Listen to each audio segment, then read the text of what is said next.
Hello guys, welcome back to our channel. Episode ആരംഭിക്കുമ്പോൾ കാണിക്കുന്നത് വിശാലിന്റെ വീടാണ്. വിശാല് പാർവതിനോട് പറയുകയാണ്, പാർവതി, നീ എൻ്റെ അമ്മയെ പോലെ അണിഞ്ഞൊരുങ്ങി വരണം. അമ്മയുടെ നടത്തവും നോട്ടവും ഒക്കെ തന്നെ ചെറിയമ്മ നിനക്ക് കാണിച്ചു തരും. ഗാർഗിയും നിന്നെ സഹായിക്കും. നീ ചെല്ലെന്ന് പറയുമ്പോൾ ഗാർഗിയും രാധികയും കൂടി പാർവതിനെയും കൊണ്ട് അവിടെ നിന്ന് പോവുകയാണ്. ഇതൊക്കെ ദേഷ്യത്തോടെ നോക്കുകയാണ് ജാസ്മിനും പ്രഭാവതിയും. തുടർന്ന് അച്ചമ്മ പറയുകയാണ്, മോനെ, അമ്മയ്ക്ക് മനസ്സിലാകുന്നുണ്ട് മോന്റെ വിഷമം. ഗായത്രിയുള്ളപ്പോ ഈ വീട് എങ്ങനെയായിരുന്നു, ഇനി ഈ വീട് അങ്ങനെ തന്നെയായി മാറും. നീ വിഷമിക്കാതെ. പഴയ സമാധാനവും സന്തോഷവും ഒക്കെ തന്നെ നമുക്ക് തിരിച്ചു കിട്ടും.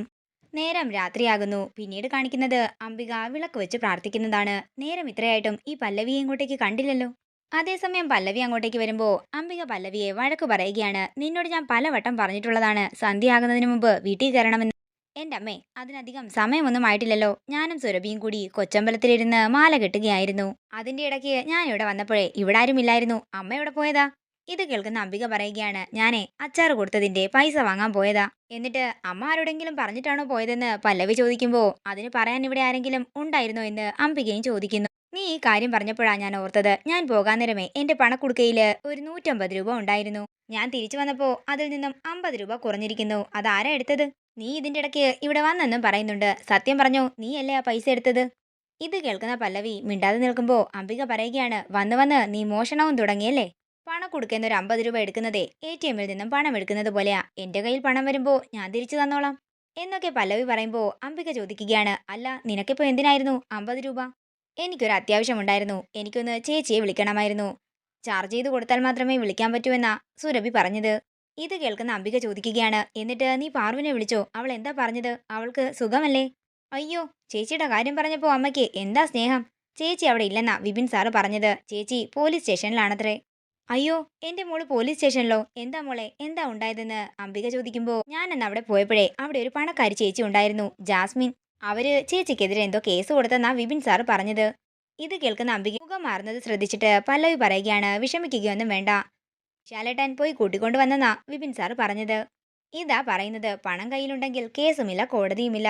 അത്രയും പറഞ്ഞ് പല്ലവി അകത്തേക്ക് പോകുന്നു. പിന്നീട് കാണിക്കുന്നത് വിശാലിന്റെ വീടാണ്. പ്രതാപൻ പ്രഭാവതിയോട് പറയുകയാണ്, ഗായത്രി ചേച്ചിയുടെ സാരി ഉടുക്കുക, ഓർണമെന്റ്സ് അണിയുക, നോക്കിലും നടപ്പിലുമൊക്കെ ഗായത്രി ചേച്ചി ആയിരിക്കണമെന്ന്.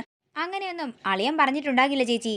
അളിയന്റെ ഈ കിടപ്പ് കണ്ടിട്ടെ സഹതാപത്തിന്റെ പുറത്ത് പറഞ്ഞതാണെന്ന് കരുതി രാധിക തന്റെ ആഗ്രഹം നടത്തിയെടുക്കുന്നതാ. ഇത് കേൾക്കുന്ന പ്രഭാവതി ഒരു ഞെട്ടലോടെ പ്രതാപനെ നോക്കുമ്പോ പ്രതാപൻ പറയുകയാണ്, എന്നെ തുറിച്ചു നോക്കുകയൊന്നും വേണ്ട. ഗായത്രി ചേച്ചി ഈ വീട്ടിൽ എങ്ങനെയായിരുന്നെന്ന് ചേച്ചിക്ക് അറിയാമല്ലോ.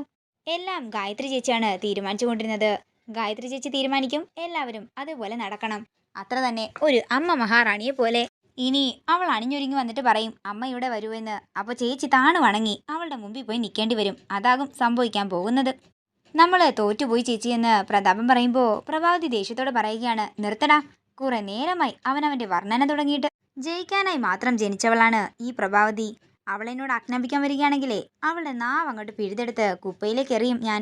ഇത് കേൾക്കുന്ന ജാസ്മിൻ പറയുകയാണ്, ആന്റിക്ക് ചുമ്മാ ഡയലോഗ് അടിക്കാൻ മാത്രമേ അറിയൂ, ഒന്നും നടത്തി കാണിക്കാൻ അറിയത്തില്ല. ഇതെനിക്ക് തോന്നുന്നത് അങ്കിള് പറഞ്ഞതുപോലെ തന്നെയാണ്, ഒരു അധികാര കൈമാറ്റം, അത്ര തന്നെ.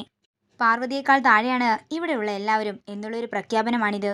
നിങ്ങൾ രണ്ടുപേരും ഇങ്ങനെ കാട് കയറി ചിന്തിക്കുന്നത് എന്തിനാണെന്നാ എനിക്ക് മനസ്സിലാകാത്തത്. ഇതൊക്കെ രാധികയുടെ ഐഡിയ മാത്രമായിരിക്കും. ഗോപിയേട്ടൻ അങ്ങനെ പറഞ്ഞിട്ടുണ്ടെങ്കിലേ മരിക്കാൻ പോവുകയാണെന്ന് തോന്നിയപ്പോ ഒരാഗ്രഹം പറഞ്ഞതായിരിക്കും. അത് നിങ്ങൾ പറഞ്ഞതുപോലെ ഒരു അധികാര കൈമാറ്റമൊന്നുമല്ല.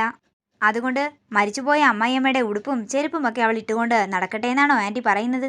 തുടർന്ന് ജാസ്മിൻ പറയുകയാണ്, എങ്കിലേ ഞാനൊരു കാര്യം ചോദിക്കട്ടെ. ഇപ്പോ ആന്റി പറഞ്ഞല്ലോ ഗോപി അങ്കിൾ അവസാനത്തെ ആഗ്രഹമായതുകൊണ്ട് തന്നെ ആന്റി എതിരൊന്നും പറഞ്ഞില്ലെന്ന്.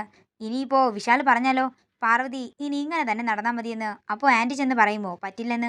ഇതൊക്കെ കേൾക്കുന്ന പ്രഭാവതി ദേഷ്യത്തോടെ പറയുകയാണ്, ഇനി ഞാനിതിന് സമ്മതിക്കാൻ പോകുന്നില്ല.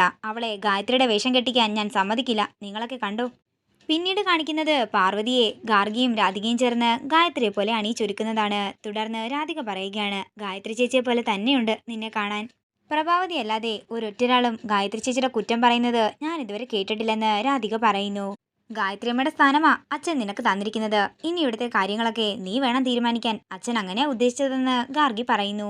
അയ്യോ, എനിക്കതിനുള്ള യോഗ്യതയും അധികാരങ്ങളും ഒന്നുമില്ല. വയ്യാതിരിക്കുന്ന അച്ഛന്റെ ആഗ്രഹമല്ലേ എന്ന് കരുതിയാ ഞാൻ ഇതിനൊക്കെ സമ്മതിച്ചത്. ഈ ഭവ്യതയും എളിമയുമൊക്കെ നീ കുറച്ചു നേരത്തേക്ക് മാറ്റിവെക്ക്. തല ഉയർത്തി വേണം നീ നടക്കാൻ. എന്നോട് ഏറ്റുമുട്ടാൻ ധൈര്യമുണ്ടോ എന്ന രീതിയിലാകണം നിന്റെ നിൽപ്പും നടപ്പുമൊക്കെ. ആരടിയെന്ന് ചോദിച്ചാലേ ഞാൻ അടിയെന്ന് ശബ്ദമുയർത്തി തന്നെ പറയണമെന്നും ഗാർഗി പറയുന്നു. പിന്നീട് കാണിക്കുന്നത് പ്രഭാവതിയാണ്. എല്ലാവരും ഗോപിനാഥിന്റെ മുറിയിലിരിക്കുകയാണ്.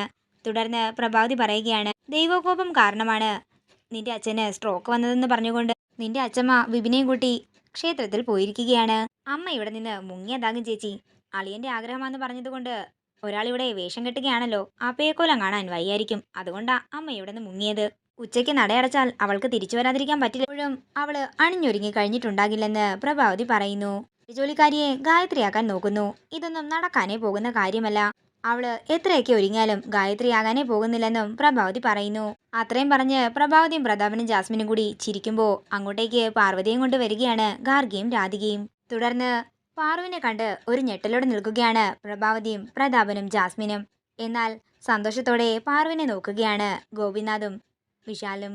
പാർവതി എല്ലാവരെയും നോക്കുകയാണ്. അതേസമയം വിശാലന്റെ വീട്ടിലേക്ക് ഒരു സ്ത്രീ കടന്നു വരികയാണ്. അവര് ഹാളിലേക്ക് വന്നിട്ട് ചുറ്റും നോക്കുന്നതാണ് കാണിക്കുന്നത്. ഇതോടുകൂടി ഇന്നത്തെ എപ്പിസോഡ് ഇവിടെ തീരുകയാണ്. വീഡിയോ ഇഷ്ടമായെങ്കിൽ മറക്കാതെ ലൈക്ക് ചെയ്യുക, ഷെയർ ചെയ്യുക, കമന്റ് ചെയ്യുക. കൂടുതൽ സീരിയൽ അപ്ഡേറ്റ്സിനായി മറക്കാതെ സബ്സ്ക്രൈബ് ചെയ്യുക നയൻസ് ക്രിയേഷൻസ്.